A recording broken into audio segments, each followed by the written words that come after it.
Kami po ay andirito ngayon. Ako po, tawagin niyo po akong Jake mula sa BCDA.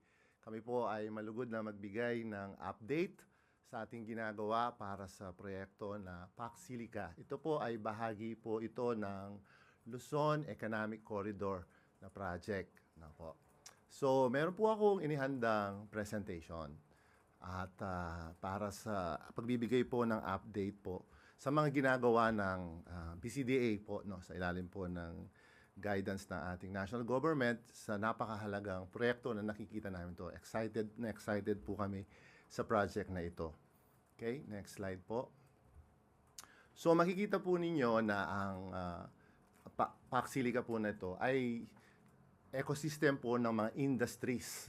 No, ito po yung mga high-tech industries na gusto nating dalhin dito sa Pilipinas.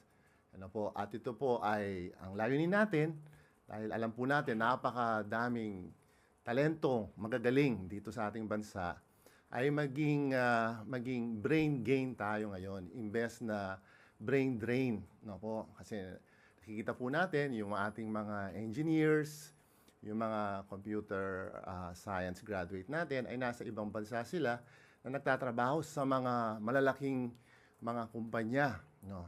Paano kaya kung dito sila magtatrabaho sa ating mismong bansa at tutulong, no, magbigay ng contribution para sa ating national development?